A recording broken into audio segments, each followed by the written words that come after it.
Bueno, yo tenía dos preguntas, bueno, no sé si tendrán que ver o no, pero era ¿cómo afecta la lluvia al radón y a la entrada en las viviendas? Porque supongo que taponará como la salida que hay por fuera de los cimientos, ¿no? Entonces no sé si, bueno, no sé, no tengo ni idea, ¿eh? Es solo preguntar por eso, porque bueno, entiendo que yo que sé, bueno, yo soy de Ourense y claro, ahí pues cuando llueve tampoco es que ventiles tanto, entonces supongo que eso al final afecta, ¿no? Bien, bueno, es una buena pregunta, porque el contenido de agua en el suelo influye muchísimo en el transporte. Y claro, cuando llueve aumenta la fracción de saturación de agua en el suelo. Eso hace que se emane más, vaya más radón al espacio poroso de los granos del suelo, pero los parámetros de transporte, la difusión y la permeabilidad disminuyen. Entonces se genera más radón en el suelo, pero se transporta menos. Entonces, en general, para valores intermedios de esta fracción de saturación de agua es cuando hay una máxima entrada. Pero luego hay también otro efecto, digamos, transitorio, y es que en el momento de la lluvia, claro, eso depende mucho de las características del suelo, Hay suelo que absorbe más la lluvia, hay otro suelo que aunque llueva, pues hay mucha corriente superficial, ¿no? Pero hay un efecto pistón que se llama, que es que cuando hay como una ola de agua que va cayendo sobre el suelo que está seco, cuando va cayendo empuja el radón del espacio poroso y entra más, hay un incremento a veces puntual de la entrada de radón dentro de la vivienda. Una vez ha pasado este efecto transitorio, luego ya la fracción de saturación de agua es importante por lo que te he dicho, porque cuanta más agua hay en el espacio poroso, se genera más radón que va para el espacio poroso, aumenta la emanación y disminuye el transporte. Entonces el balance de si al final hace que entre más o menos radón depende del tipo de suelo y de muchos aspectos. Pero es un parámetro muy relevante a la hora de estudiar el transporte del radón desde el suelo hasta las casas. Vale, gracias. Bueno, y quería hacer otra pregunta, pero no sé, bueno, la hago ya que tengo el micro. Y claro, y lo otro era porque me llamó la atención de la primera charla que había, bueno, no me acuerdo cómo se llaman las cuevas, pero era Castañar de Ibor o Ibón o no sé qué, y la otra era de las cuevas de Altamira. Y como que en una la mayor concentración de radón era como en invierno o así y demás, y en la otra era como que la mayor concentración era en verano. Entonces cuando vi la primera dije, seguro que es porque llueve, no sé qué, pero luego vi la otra y dije, es al revés, entonces me rayé y nada, entonces por eso no sabía si tenía que ver o no, pero bueno, ya hizo el doctor Quindos no con la cabeza, así que bueno, ya que nos cuente. Bueno, hay dos tipos de cuevas fundamentalmente. Las cuevas que tienen máximos en invierno y mínimos en verano, que es Altamira, y hay, por ejemplo, es el clásico, y hay cuevas que tienen al revés, mínimos en invierno y máximos en verano. Fijaros lo que significa desde el punto de vista, digamos, de visita. En verano hay más turistas y hay más gente. Si resulta que hay más turistas y más gente y te toca que tu cueva tiene unos niveles de radón muy elevados, cuidado, porque la dosis que van a recibir los trabajadores será mayor. Es decir, que ahí hay un problema. Básicamente, el por qué unas tienen máximo en invierno y otras máximo en verano, pues depende de muchos factores. Pero hasta ahora lo que estamos encontrando es, digamos, si la cueva es lineal, lineal significa que la cueva Altamira, tú entras por la puerta y no bajas prácticamente nada, bajas 10 metros. Sin embargo, en la cueva, por ejemplo, de las Maravillas o en la cueva de Nerja o lo que sea, bajas mucho. Entonces eso cambia los mecanismos de circulación dentro de la cueva y ese es uno, entre otros, de los responsables de que en unos casos sean máximos y otros mínimos. Castañar de Ibor es que al final, como es una mina de uranio, entre comillas, o sea, que decir, sí, ahí hay uranio, es una mina preciosa en la cual se ve, si iluminas con luz ultravioleta, ves ese efecto espectacular de apaga todas las luces y ves la fluorescencia del uranio. Bueno, pues ahí, como los niveles son tan elevados, los cambios ya no hay ni invierno ni verano, es prácticamente todo el año entre 32.000 y 25.000. Que con los errores más o menos es una línea. Ahí sí que podrías tener un intervalo, un promedio de 27, más o menos el 20%. Entonces, quiero decir, que cada cueva tiene su dinámica y su circulación. Entonces, bueno, pues eso es lo que hay. Por eso hay que medir, antes de medir en una cueva es muy importante el saber exactamente de qué orden de magnitud estamos hablando. Porque si vas a medir y dices, ponlo 3 meses, hala, venga, ¿y qué? Y resulta que en Castañar lo hicimos nosotros desde la universidad. La primera medida que se hizo en Castañar hace muchos años fue enviar detectores, y cuando recibimos y leímos, lo que vimos fue que eran un CR39 negro entero. ¿Qué quiere decir? Que había estado tanto tiempo expuesto que el número de trazas, cuando lo revelamos, 0. 0 quiere decir que todo era negro, todo eran trazas. Entonces, cuidado, porque si tú sabes el orden de magnitud de la concentración de radón cuando vas a medir, puedes programar si es 1 mes, 2 meses o 15 días, que es lo último que estamos haciendo, que hicimos en Castañar de Ibor, medir cada 15 días, hasta que pusimos los de continuo, que ahí sí que tienes una información cada hora. Esa es un poco la dinámica. Y luego, con relación a lo anterior, depende de la lluvia. En el norte sabes que llueve bastante. Entonces, claro, depende cuánto llueve y depende, como dice Luis, de la porosidad del terreno. Normalmente cuando llueve, el terreno que está debajo de la casa, como bien ha dicho él, está seco. Tiene que llover mucho, mucho, mucho, mucho, mucho para que el agua caiga y llene por debajo y te llene todo el terreno debajo de la casa lleno de agua. En ese caso, verdaderamente, la exhalación que va a salir va a ser muy pequeña. No vas a tener fuente. Pero ojo, que nunca llovió, que no escampó. Y cuando escampa, precisamente todo ese radón que está disuelto en el agua, porque se ha disuelto en el agua, va a empezar a secarse. Cuando se seca vas a tener un chute de radón increíble. Por eso es un poco groseramente hablando. Hola, ¿qué tal? Bueno, yo soy Carlos Martínez, trabajo para Sodeca, que es una empresa fabricante de ventilación, con lo cual puedo ser un poco imparcial en mis preguntas, pero... tenía 2 preguntas. Mira, la primera, para quien la quiera coger, no tengo ningún destinatario. Lo estaba comentando antes con Luis y con Borja. Habitualmente, cuando lo ha comentado Borja en su presentación, cuando nos centramos en la mitigación de radón con la ventilación, nos centramos en la dilución del radón, ¿no? O en tratar el radón. Pero luego en las charlas de por la mañana, como que nos habéis abierto un poco los ojos y nos habéis dicho que realmente lo peligroso son los descendientes del radón, ¿no? Y dentro de esos descendientes del radón, en especial los que se agregan a partículas en suspensión.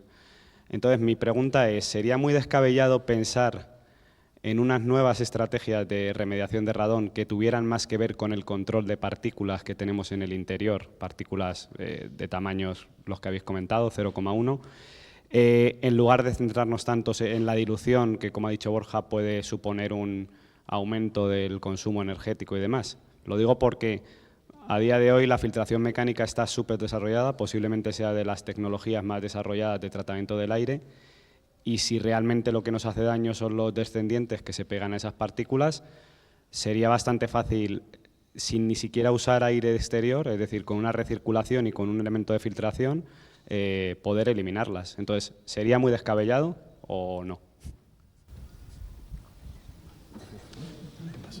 Entonces, se oye. O sea, lo que hay que cargarse es al padre. Si no te cargas al padre, ya puedes quitar todos los hijos que vengan, que si tienes mucho padre, pues vas a tener muchos hijos. Es buena, sí es buena idea lo que estás diciendo, pero quiero decir que vayamos a la cabeza. No descarguemos en los hijos que en realidad son los hijos. No sé si me explico, que es totalmente de acuerdo, absolutamente de acuerdo con el planteamiento, pero igual resulta que para ir quitando partículas, si no quitas al padre, sigues quitando partículas y tienes un consumo energético muy grande, pero de manera continua, porque estás eliminando hijos. Vamos a ver si combinar las dos cosas podría ser una opción favorable, por supuesto, pero vamos, eso es mi opinión, vamos. Sí, no, completamente de acuerdo, ¿eh? Además, ten en cuenta también otro aspecto, es que los que nos producen más daño por partícula son la fracción libre, que no son las de un 0,1 micras. Vale. Aunque, bueno, había también luego la cuestión de factor de equilibrio y estas cosas, ¿no? Pero...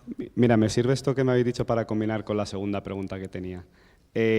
Borja ha hablado, por ejemplo, de que tenemos una normativa que cumplir en materia de calidad del aire, que es verdad que en viviendas es el código técnico, pero en los locales de trabajo, que se supone que es de lo que venimos a hablar hoy, es el RITE. Los caudales de ventilación y los cambios de aire son muy diferentes. Quiero decir, por ejemplo, igual que Borja ha dicho que es en torno al 0,3, 0,4 los cambios de aire que se exigen en viviendas, en RITE nos podemos ir a 2, 3 cambios de aire por hora. O sea, fijaos. Entonces, la siguiente pregunta que tenía era un poco referenciado a eso. Vale, estamos estudiándolo desde el punto de partida, que es el radón, los hijos y demás, pero luego todo esto tiene que llegar a la realidad. ¿Tenemos normativa? Sí, pero ¿la normativa que tenemos está aplicada correctamente? Quiero decir, por ejemplo, por volver a la comparativa entre lugares de trabajo y vivienda, en las viviendas, según el código técnico, la única obligatoriedad que hay de ventilación mecánica es la extracción mecánica.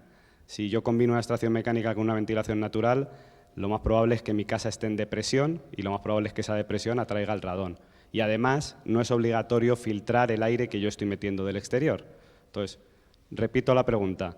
Para tratar el radón, si tuviera que modificar la normativa en algún punto, diríais que es importante la aportación mecánica filtrada y que haya un equilibrio de ventilación, es decir, que se extraiga como mínimo lo mismo que se aporta, incluso un poquito más si se puede aportar más de la extracción.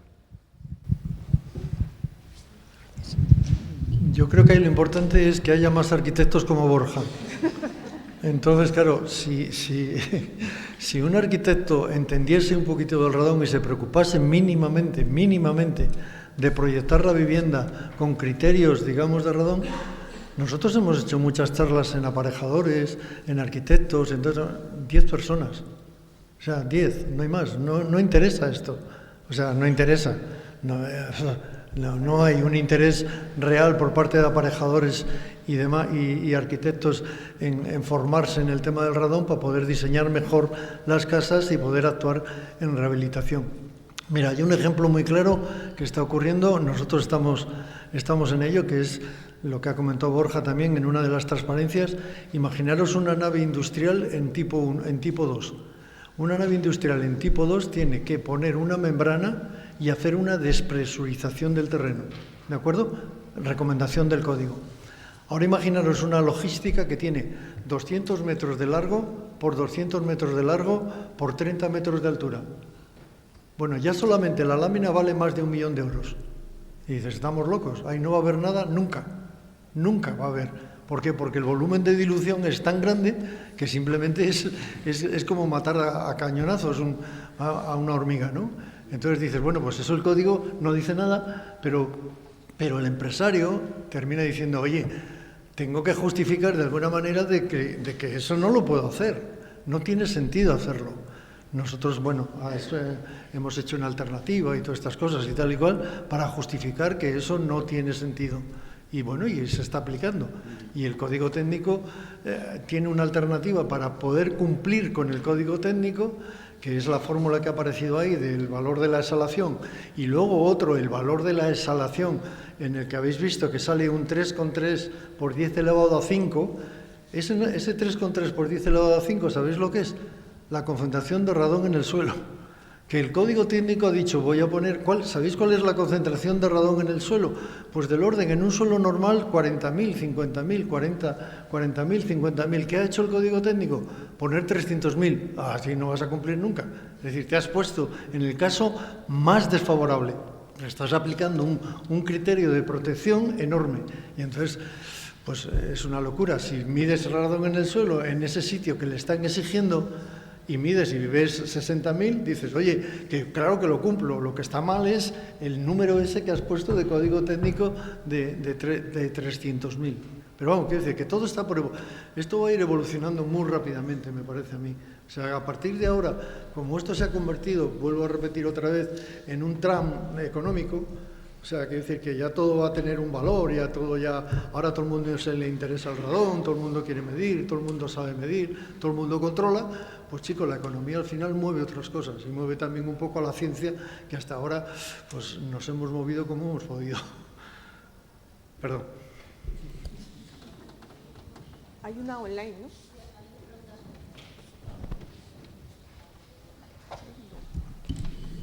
Hola, pues hay 2 preguntas online, voy a realizar la primera. Nos pregunta Pedro Ortega, cuando se cimenta sobre roca madre por lo que no hay terreno, pero si hay agua subterránea, ¿cuál sería la mejor solución? Pues es una pregunta muy buena, la verdad, porque cuando si hay roca es difícil que haya agua, pero se da en muchos casos que el nivel freático es un nivel freático alto. Entonces, todas las técnicas de despresurización, es decir, que introducir elementos enterrados bajo la vivienda, si no ponemos algún tipo de remedio, se nos van a inundar de agua. Entonces, combinar el requisito de extracción de agua y el requisito de extracción de aire contaminado, succionándolo, se puede hacer, pero es una complejidad añadida. Es decir, hay que hacer drenajes combinados con extracción de aire y las arquetas son dobles, tienen una zona con una bomba de extracción, bomba de agua hidráulica, que está sumergida, que elimina el agua, y la parte superior de la arqueta, que está libre, que queda con aire, es donde se extrae el radón. O sea que es una técnica que se puede hacer, pero es verdad que cuando hay agua, cuando hay un nivel freático alto, pues es más complicado aplicar la técnica de despresurización, hay que tenerla controlada, pero existe mucha experiencia. Yo no me he encontrado en ningún caso con este problema, pero he visto mucha documentación en Estados Unidos sobre todo y que está muy controlado, o sea, existe posibilidad de trabajo.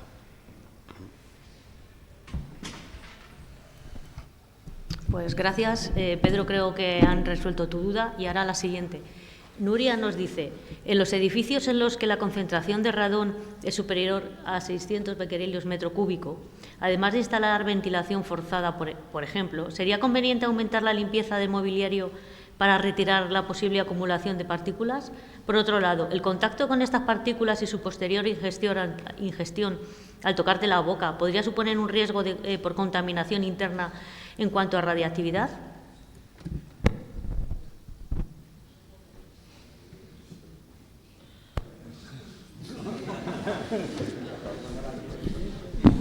Bueno, no sé exactamente cómo contestar. Bueno, digamos, la limpieza de las superficies, bueno, pues siempre está bien, pero digamos en general, los aerosoles que están depositados en las superficies no vuelven a incorporarse al aire, luego no los acabamos respirando. Pero ciertamente es verdad que hay una cierta deposición de aerosoles que son radiactivos, digamos, y entonces, pues bueno, si lo limpias entiendo que está bien. En cuanto a la ingestión, bueno, hasta donde yo sé, tampoco lo sé con mucho detalle, pero la dosis producida por el radón y sus descendientes por ingestión, en las estimaciones que se han hecho, son valores muchísimo más pequeños que por la inhalación y la deposición en el tracto respiratorio.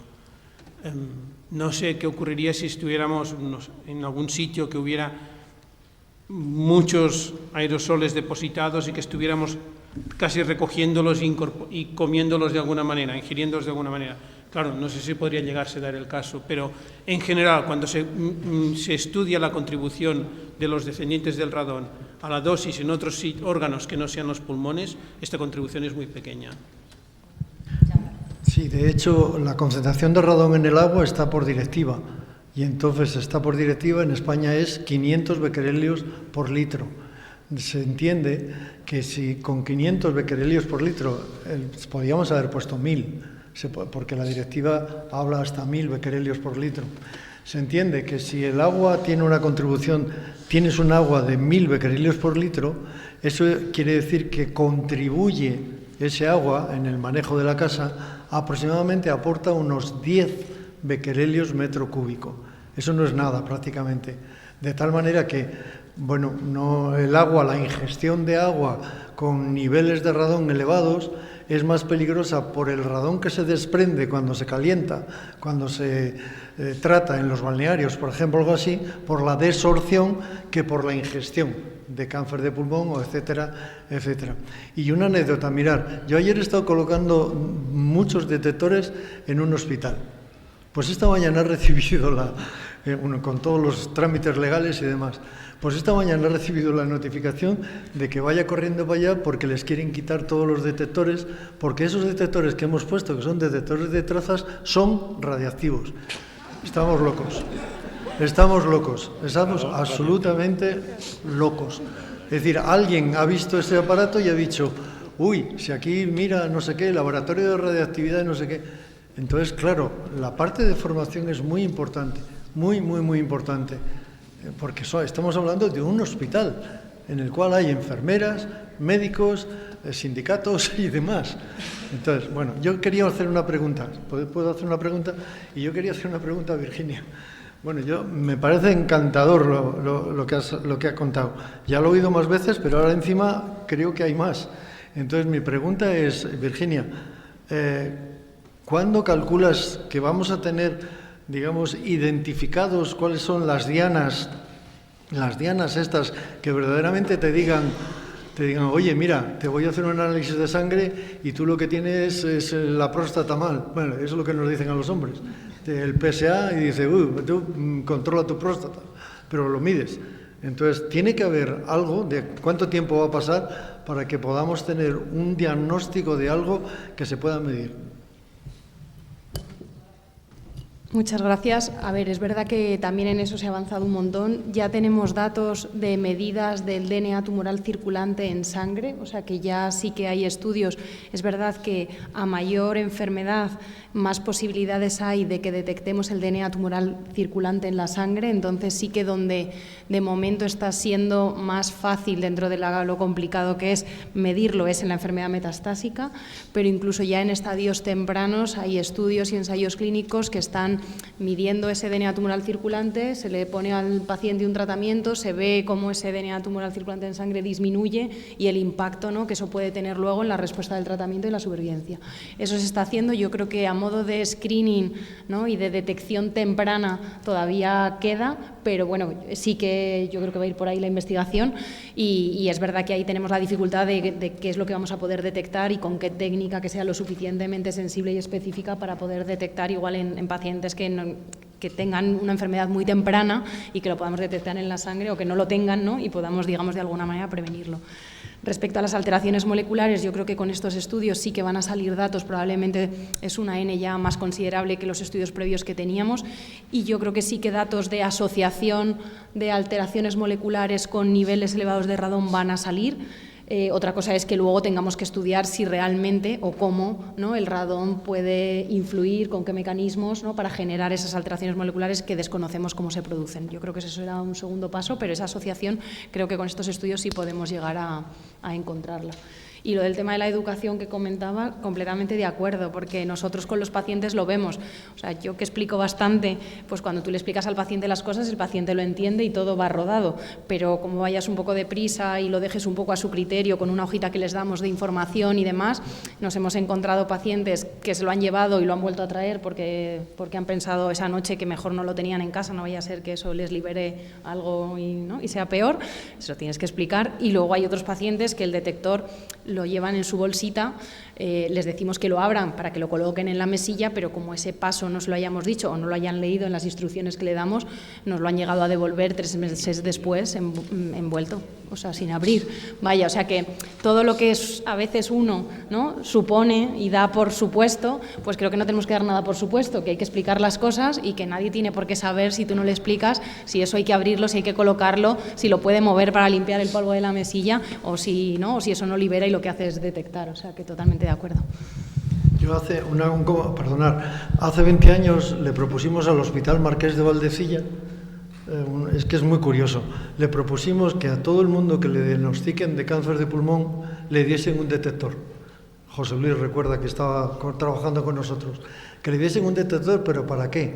Pues porque, como vemos, desgraciadamente, el cáncer de pulmón te mueres generalmente, vamos, no sé, 5 años, 10 años, bueno, hemos tenido casos muy familiares que se mueren, pero si a ti te dan un detector, además de la medicina, la quimio y la otra, pues tú estás protegiendo a tu familia, de tal manera que tú te mueres, pero tu familia va a seguir en la misma casa. Imagínate que tienes niveles de radón elevados, pues se quitan. Bueno, pues eso hace 20 años significó un revuelo en el hospital en contra nuestra, del grupo, mía personal, de alarma social. Eso era una alarma social brutal. no tenía ningún sentido. Entonces dices, ¿dónde estamos? ¿Dónde estamos? O sea, quiere decir que falta mucho por hacer, por supuesto, pero eso es así. Y respecto a eso, yo creo que ojalá, ¿no? Porque claro, estos estudios al final cuentan con una financiación que se acaba y que realmente un detector no vale nada y que merece la pena, o sea, que al final las familias se quedan viviendo en esa casa, o sea, que todo lo que podamos proteger yo creo que es fundamental, y igual de importante que es, ¿no?, registrar en la historia clínica el hábito tabáquico, pues ha fumado, sí, no, desde cuándo, cuánto ha dejado de fumar, cuánto ha fumado, o sea, que eso es fundamental en las historias de cáncer de pulmón, preguntarlo, pues ojalá el día de mañana podamos decirle, ¿has medido niveles de radón en casa? No, o sí, pues registrarlo, y si no se ha medido, darle el detector y que lo midan, ¿no? Y que al final quede registrado como un factor de riesgo más en la historia clínica, igual que tenemos el tabaco, la profesión que lo preguntamos, pues me parece que es fundamental, y si, bueno, pues las administraciones, ¿no?, contribuyen en esto, pues yo creo que es algo que respecto a lo que cuestan los tratamientos, que no hay color, creo que merecen la pena totalmente.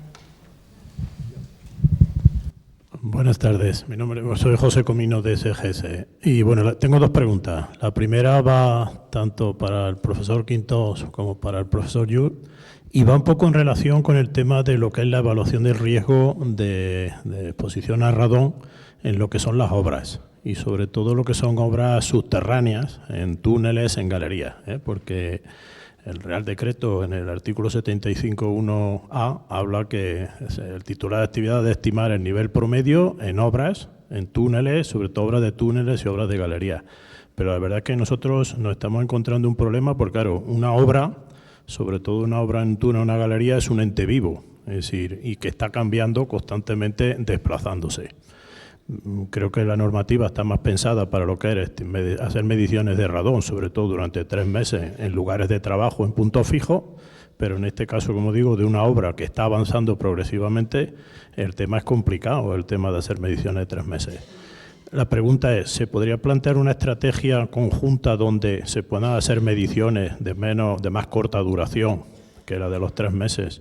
Y al final combinándola también con una estrategia de medición donde el propio trabajador pueda llevar un dosímetro, donde se puede ir registrando el nivel de concentración durante el tiempo que está trabajando y que lleva y que dura, digamos, ese trabajo de la obra. Porque digo, lo de tener el detector, o lo vas cambiando tú todos los días y lo vas moviendo, o es complicado. Entonces, bueno, esa es un poco la primera pregunta. Y bueno, luego hago la segunda. Bueno, para mí está claro que la medida en obras en túneles, hemos hecho túneles del AVE, túneles de obras y demás, y para mí la alternativa, que debería ser obligatoria, no recomendada, sería la medición en continuo. Porque la medición en dosimetría personal con dosímetros tiene el grave error de que los sábados y domingos no trabajas, pero si el dosímetro lo dejas en el mismo sitio, como suele ser normal, en el mismo sitio donde has trabajado, va a captar más radiación de la que en realidad estás expuesto. Para mí, como evolución además, porque en función de que vas metiendo la tuneladora y vas viendo exactamente que estás llegando a una zona donde de pronto, por ejemplo, hay más agua, y si hay más agua, el agua cae y al caer desorbe radón. Pues ahí tienes, no tenías nada cuando estabas en los primeros 50 metros y tienes cuando estás en el 500. Bueno, pues para mí la única solución es medir en continuo. Por eso nos hemos metido de lleno en el desarrollo de ese equipo, digamos, de medida en continuo, digamos, insensible a la humedad, insensible a muchas cosas y tal, para luego poder evaluar y decir, mire, usted cuando trabajó de aquí a aquí, bueno, pues mire, la exposición a la que estuvo, a la concentración promedio fue esta. Luego, por lo tanto, a partir de esa concentración, pero reconozco que es una opinión muy personal, que llevo muchos años pensando en ella y proponiéndola, pero mientras no sea obligatorio, ninguna empresa lo va a hacer. Va a resolver el problema colocando un dosímetro de trazas cada 200 metros, o cada cuanto sea, y a partir de ahí, aquí paz y después gloria. Y será una evaluación que igual, más o menos, coincidirá con la dosis que recibe el trabajador, pero para mí no es la opción buena. Pero es una opinión muy personal, muy personal. Sí, sin duda es un reto, ¿eh? Digamos, es una situación que creo que no es la que estaba pensada con la normativa. Entonces, es un caso para estudiar. Estoy de acuerdo con lo que ha dicho Luis.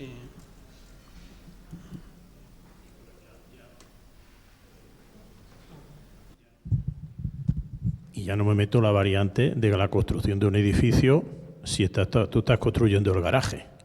Porque teóricamente, si tú estás construyendo un garaje, es un lugar de trabajo subterráneo, tendrías que medir. También durante la construcción de ese edificio, durante la fase de construcción del garaje, si teóricamente te ciñe a la normativa. O sea que ahí, yo sé que porque las empresas de constructoras están teniendo un problema con eso, es decir, cómo abordamos un poco el cumplimiento de la normativa. Ya no los túneles y eso, en un edificio, cuando hago el garaje, ¿cómo evalúo? Porque al final, bueno, y la segunda pregunta iba más para Borja. Tú has dicho un tema que es verdad que es cierto, es decir, el código técnico te obliga a poner una serie de medidas en fase de proyecto, ¿vale? O cuando haces remodelación, pero luego no te obliga a que evalúes la eficacia de esas medidas. Pero sí es cierto que, por ejemplo, nosotros estamos viendo que en determinadas ordenanzas municipales, por ejemplo, de ayuntamientos de aquí, de la Comunidad de Madrid, ya están recogiendo que cuando tú haces el informe de evaluación del edificio, ¿vale?, que es obligatorio por normativa, o cuando tú pides subvenciones para temas de mejora de eficiencia energética, de accesibilidad, etcétera, están pidiendo que, además de todo eso, verifiques que si está en esos municipios, ¿vale?, pues que realmente has hecho una medición para comprobar que los niveles de radón están por debajo de los 300 becquerelios. Y si no lo verificas, no hay subvención, ¿vale? Entonces, ¿tienes conocimiento si, aparte de aquí en la Comunidad de Madrid, en algún otro sitio se está implantando esa misma fórmula, como forma por lo menos de obligar a verificar la eficacia de las medidas que se implantan? Pues la verdad es que lo que acabas de comentar me enteré por primera vez ayer mismo. Es decir, en el informe de inspección del edificio, que es un documento nuevo que antes era la ITE de los edificios, ahora se ha ampliado con una serie de medidas más y de diagnóstico, de evaluación de cómo se encuentra el edificio. Incluye medidas de eficiencia energética, es decir, clasificación energética del edificio con, digamos, un procedimiento bastante sencillo, pero incluye, ayer me dijeron en el municipio de Collado Villalba, no en Madrid, Collado de Alcalá de Henares. Entonces, me lo comentaron ayer, que yo no era consciente, y me decían que si esa medida de radón, que es obligatoria, escribirla, el informe lo escribe el técnico que hace el informe, que posiblemente sea o un aparejador o un arquitecto, que habitualmente no tenemos ni idea primero ni de cómo se mide, ni de a quién encargar una medida y demás. Yo, pues porque me manejo aquí con mis amigos y sé de qué va el asunto, ¿no? Pero lo normal es que no. Puede ser que esa medida se haya hecho, como han comentado antes, con un detector en continuo y hayan cogido una medida muy baja o una medida muy alta según la curva, o hayan medido de cualquier manera o no hayan medido. Es decir, es un valor que coloca ahí y nadie te va a exigir el informe que hay detrás de la medida, un informe de laboratorio y demás. Entonces, ese valor no sé qué vinculación o qué, digamos, qué rigor legal puede tener. Pero sí que me dijeron que si ese valor supera los 300, te la dan desfavorable. Si te la dan desfavorable, quiere decir que tienes que intervenirlo, como en otro tipo de patologías que puede tener en el edificio, si tienes humedades o lo que sea, intervenir con un valor que no sé qué garantías tiene de ser un valor cierto o de qué exposición se ha medido. Es decir, no sé, ayer me quedé un poco perplejo e investigaré un poco más porque no tengo ni idea. Sé que eran esos dos municipios que me has comentado y desconozco que se hagan en otros, la verdad, no lo tengo. Sí. Pero no te que digo que sí están requiriendo que los propios, o sea, que no solamente el técnico competente que elabora informe de evaluación del edificio, sino que aporte ese informe que le hace una empresa, ¿vale?, donde han hecho las mediciones para ver la estrategia, si cumple con la estrategia que habla el Código Técnico de la Edificación, si está acreditado como organismo de control de la Laboratorio de Control de la Edificación, etcétera. O sea que sí, por lo menos, yo sé que el Ayuntamiento de Collado Villalba está exigiendo que no solamente se aporte el dato, sino que el informe que soporta, digamos, la calidad de ese dato que se ha obtenido. Vale, lo único, si puede ser yo lo desconozco. Ayer me comentaron que no hacía falta aportar el informe o no, pero puede ser y me parecería estupendo. De todas maneras, la legislación nacional no te obliga a remediar nada. Eso es. Es decir, no sé qué rango de legislación tiene un municipio con respecto a la nacional, pero si la legislación nacional no te obliga a remediar nada, salvo que tu ámbito de intervención supere no sé cuántos metros cuadrados en porcentaje de superficie con respecto a todo el edificio, que entonces sí que el Código Técnico te dice aplícalo. Pero si vas a hacer, o aplicarlo, por ejemplo, si vas a hacer un cambio de cuarto de baño, de alicatado, lo que sea, no aplica. Pero si tu intervención de reforma del edificio, en el que tienes que presentar un proyecto, afecta a elementos que pueden tener algo que ver con la entrada de radón, es obligatorio aplicarlo.